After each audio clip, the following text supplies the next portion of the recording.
Indian students Canada को boycott कर रहे हैं। क्या आप बिलीव करोगे कि 2023 के सेकेंड हाफ में इंडियन स्टूडेंट्स के कनाडा स्टडी वीजा एप्लीकेशन में अ स्ट्राइकिंग 40% डिक्लाइन आया है। प्लस वहाँ ऑलरेडी मौजूद स्टूडेंट्स भी कुछ खास खुश नहीं है। पता ही 10-11 दिन तो आप बैठे हैं जी, 24 घंटे प्रोटेस्ट कर रहे हैं। पिछले 10 से 11 दिनों से हम 24 घंटे प्रोटेस्ट कर रहे हैं। ये शब्द है कनाडा में पढ़ने गए 700 इंडियन स्टूडेंट्स के, जो आज मिसिसागा ओंटारियो में एयरपोर्ट के सामने प्रोटेस्ट कर रहे हैं। एक्चुअली इस वीजा एप्लीकेशन डिक्लाइन और प्रोटेस्ट के पीछे का रीजन बहुत ही सीरियस है। कैनेडियन गवर्नमेंट वहाँ पढ़ने जा रहे इंडियन स्टूडेंट्स के साथ 2 बड़े स्कैम्स कर रही है, जिसमें से एक स्कैम इतना सीरियस है लेकिन शायद ही उसके बारे में कोई भी जानता है। खुद कैनेडियन गवर्नमेंट इंडियन स्टूडेंट्स को फेक वीजा इशू कर रही है। यस, ये वहाँ पे स्टूडेंट्स के साथ हो रहा है और हम आज इसे डिटेल में समझेंगे। लेकिन इस सब में गौर करने वाली बात ये है कि जो कैनेडियन गवर्नमेंट खालिस्तान इशू को लेकर इंडिया को इंटरनेशनली बैश कर रही थी, वही कैनेडियन गवर्नमेंट अब इंडियन स्टूडेंट्स को बॉयकॉट करते देख इंडिया के सामने ऑलमोस्ट घुटने टेक चुकी है। मतलब जब इंडिया कनाडा के रिलेशंस खालिस्तान इशू की वजह से खराब हुए थे, तब इंडिया ने कनाडा के 41 डिप्लोमेट्स को देश से निकाल दिया था। लेकिन आज कनाडा की एक्सटर्नल मिनिस्टर इंडिया से उनके ही डिप्लोमेट्स को वापस लेने के लिए रिक्वेस्ट कर रही है। आखिर सिर्फ इंडियन स्टूडेंट्स के बॉयकॉट से कैनेडियन गवर्नमेंट बैकफुट पे क्यों आ गई? वेल, सीधे शब्दों में बोलूं तो अगर हमारे स्टूडेंट्स कनाडा पढ़ने नहीं जाते हैं तो हाई चांसेस है कि कैनेडियन एजुकेशन सेक्टर एकदम से कोलैप्स हो जाएगा। यस, चलो समझते हैं कि कनाडा हम इंडियन स्टूडेंट्स पे इतना डिपेंडेंट क्यों है। आखिर इंडियन स्टूडेंट्स कनाडा को बॉयकॉट ही क्यों कर रहे हैं? एंड आई बिलीव ये वीडियो हर वो इंडियन स्टूडेंट जो कनाडा में रह रहे हैं या फिर कनाडा जाने की तैयारी कर रहे हैं, उन्हें जरूर देखना चाहिए। Students from Punjab who had gone to Canada and that for higher education are facing possible deportation back to Punjab according to the authorities. So, सबसे पहले लेट्स स्टार्ट विद प्रोटेस्ट कि वहां पे इंडियन स्टूडेंट्स प्रोटेस्ट कर ही क्यों रहे हैं। Actually ये सारे प्रोटेस्ट इसलिए शुरू हुए क्योंकि जून 2023 को कैनेडियन बॉर्डर सर्विसेज एजेंसी ने एक झटके में 700 इंडियन स्टूडेंट्स को देश से डिपोर्ट करने की नोटिस दे दी। और इसमें वो स्टूडेंट्स की मेरे हिसाब से कोई गलती नहीं थी। दरअसल इससे 3 साल पहले इन स्टूडेंट्स के साथ हुआ ये था कि ये स्टूडेंट्स एक कॉलेज में एडमिशन लेकर कनाडा आ गए। समझो कॉलेज ए जो बहुत ही फेमस है, उस कॉलेज का एडमिशन लेकर इनको कनाडा का वीजा मिल गया। लेकिन जब वो कनाडा पहुंचे तब उनको उनके एजेंट्स द्वारा ये बताया गया कि जिस कॉलेज से उनको लेटर मिला है, यानी कि वो कॉलेज ए, वहाँ एडमिशंस फुल हो चुके हैं। तो अगर उनको कनाडा में रहना है तो दूसरे कॉलेज में, मान लो कॉलेज बी में एडमिशन लेना होगा, नहीं तो उनको वापस इंडिया जाना पड़ेगा।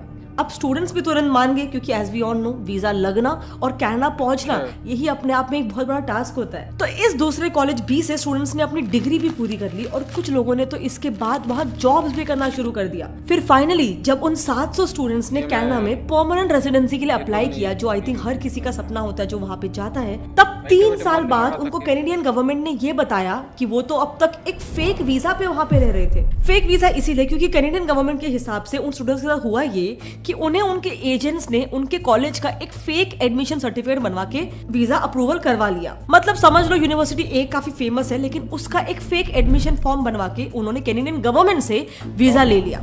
सो पहला क्वेश्चन तो यही आता है कि कैनेडियन गवर्नमेंट ने जब खुद वीजा अप्रूव किया तब उन्हें कैसे नहीं मालूम पड़ा कि ये एडमिशन सर्टिफिकेट फेक है। दूसरा क्वेश्चन ये है कि जब वो बच्चे वहाँ पे 3 साल से यूनिवर्सिटी ए में नहीं यूनिवर्सिटी बी में पढ़ रहे थे, तो गवर्नमेंट ने 3 साल तक कुछ एक्शन क्यों नहीं लिया?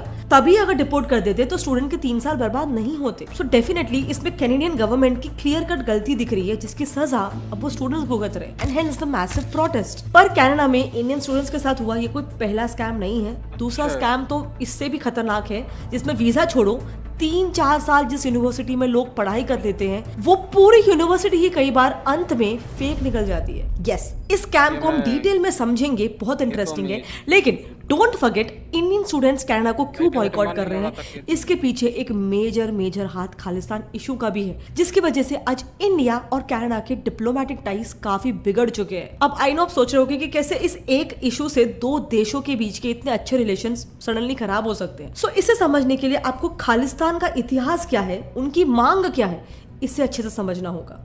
एक काफी अच्छी बुक है जिसका नाम है खालिस्तान षड्यंत्र, जिसे लिखा है GBS सिद्धू जी ने, जो खुद हमारे इंडिया के रॉ एजेंसी के सेक्रेटरी रह चुके हैं। उन्होंने अपनी इस किताब में बहुत ही ब्यूटीफुली बताया है कि किस तरीके से ये खालिस्तान मूवमेंट का जन्म हुआ, कैसे ये मूवमेंट आज इंडिया से कोसों दूर कनाडा, अमेरिका तक फैल गया, और कौन थे वो लोग जिनके षड्यंत्र की वजह से लाखों मासूमों को अपनी जान गंवानी पड़ी थी। मतलब आपको ऑपरेशन ब्लू स्टार तो याद ही होगा, जिसमें भिंद्रनवाले को इंडियन आर्मी ने गोल्डन टेम्पल के अंदर घुसकर मार डाला था। ये पूरा ऑपरेशन ब्लू स्टार कैसे एग्जीक्यूट किया गया, इसकी स्टोरी भी बहुत ही इंटरेस्टिंग है, जो एक्चुअली एक दूसरे book Bhindranwale and Operation Blue Star में बहुत ही अच्छे से समझाया गया है। सो ये दोनों भी बुक्स अगर आपने पढ़ ली तो आप इस पूरे खालिस्तान के मुद्दे को अच्छे से समझ जाओगे। एक केस स्टडी लेकर समझते हैं कि कनाडा जैसे कंट्री में ये फेक यूनिवर्सिटीज का क्या नया स्कैम चल रहा है। सो जैन 2020 में पंजाब के एक छोटे से गांव की लड़की रवनीत कौर अपने कॉलेज के फर्स्ट डे के लिए गूगल मैप्स को फॉलो करते हुए लॉन्ग वे मॉन्ट्रियल में पहुंच जाती है। अब उसे उस कॉलेज में एडमिशन लेते वक्त पंजाब के एक वीजा एजेंट ने बताया होता है कि उसका एडमिशन तो कनाडा के बड़े कॉलेज में हुआ है, लेकिन वहां पहुंचते ही उसके सामने तो सिर्फ एक 3 मंजिले की छोटी सी बिल्डिंग होती है। तो उसे लगता है कि वो कोई गलत एड्रेस पे पहुंच चुकी है, इसलिए वो अपने गूगल मैप्स को फिर से ओपन करके वेरीफाई करने लग जाती है। पर नहीं, वो बिल्कुल सही जगह पे आई थी, CCSQ कॉलेज, जहां उसके पेरेंट्स ने अपनी जमीन बेचकर उसकी मेडिकल कोर्स करवाने के लिए 24 लाख फीस भरी होती है। लेकिन अब ये सारे पैसे बर्बाद, क्योंकि अनफॉर्चुनेटली रवनीत को वहां पहुंचने के बाद समझता है कि उसके साथ ये फेक यूनिवर्सिटी स्कैम हो चुका है। और इसमें वो अकेली नहीं है, रवनीत के अलावा भी 2000 इंडियन स्टूडेंट्स ऐसे ही फेक यूनिवर्सिटी स्कैम्स में ऑलरेडी फंसे हुए हैं कनाडा में, जिस वजह से फिर इन्हीं स्टूडेंट्स ने मिलकर 2022 में इन कॉलेजेस के खिलाफ कनाडा में ही एक बहुत बड़ा प्रोटेस्ट भी किया था।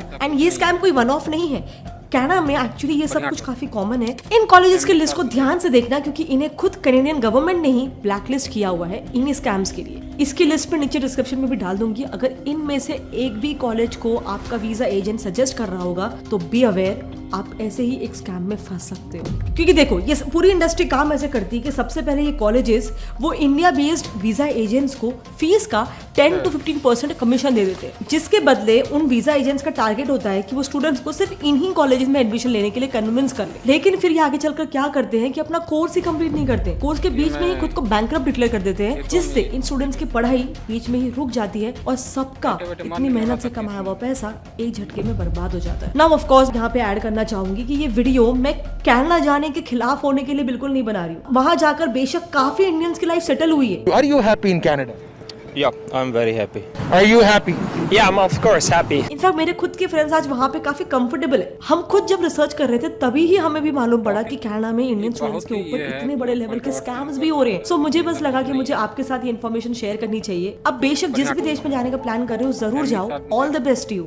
लेकिन ये वीडियो बनाने का मेरा मकसद सिर्फ इतना था कि मैं अपने तरफ से आपको बस अवेयर कर सकूं इन सारे स्कैम्स के बारे में, ताकि गॉड फॉरबिड आपके साथ ऐसा कोई भी स्कैम करने की कोई भी कोशिश कर रहा हो तो आपको सबसे पहले भनक लग जाए। क्योंकि जैसे हमने देखा, unfortunately majority of the cases में स्टूडेंट्स को जीरो आइडिया था कि उनके साथ ऐसा कुछ भी स्कैम हो रहा है, जब तक उनके साथ वो स्कैम हो नहीं गया। बिकॉज यही स्कैम्स क्योंकि आज काफी ज्यादा बढ़ गए हैं, ये one of the main reasons है कि आप इंडियन स्टूडेंट्स कनाडा को नहीं चूज कर रहे हैं। एंड इस पे आप जोड़ दो इंडिया और कनाडा के जो इश्यूज है बिकॉज ऑफ खालिस्तान। आपको पता ही होगा कि हाल ही में इंडियन गवर्नमेंट ने कनाडा को लेके एक ट्राइबल एडवाइजरी भी जारी की थी, जिसमें उन्होंने इंडियंस को वहां पे जाने से अवॉइड करने को कहा और वहां रहने वाले इंडियन स्टूडेंट्स को भी अपनी सेफ्टी का ध्यान रखने को कहा था। बेसिकली माय पॉइंट इज कि कनाडा और इंडिया के डिप्लोमेटिक रिलेशंस अभी अपने फर्स्ट फेज में हैं, जिसके बारे में एक्चुअली हमने बहुत ही स्टोरी में एक ऐसा ट्विस्ट आया है कि इंडियन स्टूडेंट्स को बॉयकॉट करते हुए देख कनाडा ने इंडिया के सामने ऑलमोस्ट घुटने टेक दिए। उनकी खुद की फॉरेन मिनिस्टर ने इंडिया से खालिस्तान इशू को लेकर निकाले हुए 41 कैनेडियन डिप्लोमेट्स को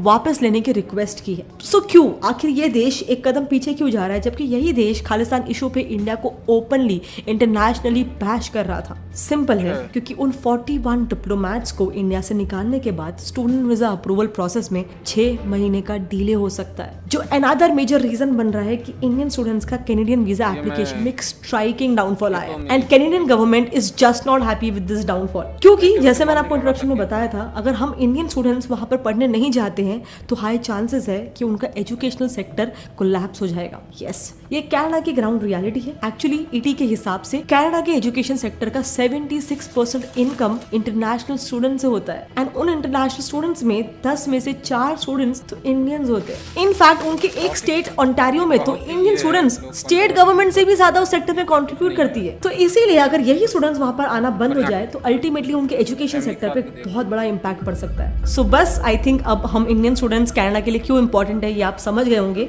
इस पूरे इशू को मैंने जितना हो सके होलिस्टिकली आपके सामने रखने की कोशिश की है। लेकिन एक मिनट, हम इंडियन स्टूडेंट्स जो कनाडा को बॉयकॉट कर रहे हैं उसके बारे में आपका क्या ओपिनियन है, और क्या इंडिया को वाकई में उनके डिप्लोमैट्स वापस लेने वाली जो रिक्वेस्ट है उसे एक्सेप्ट कर लेना चाहिए? नीचे कमेंट करके जरूर बताना। एंड जितना हो सके प्लीज इसे अपने कैनेडियन फ्रेंड्स या फिर जो आपके फ्रेंड्स कनाडा जाने की प्लानिंग कर रहे हैं उनके साथ प्लीज शेयर करना, ताकि उन्हें एक ऑल्टरनेट पर्सपेक्टिव मिले एंड वो फिर एक इन्फॉर्म डिसीजन ले पाए कि उन्हें आगे जाके क्या करना है। अगर वो कनाडा जा रहे हैं तो उन्हें कौन से क्यूज को ऑब्जर्व करना है जिससे वो ये स्कैम से दूर रह पाए। वैसे हम ऐसे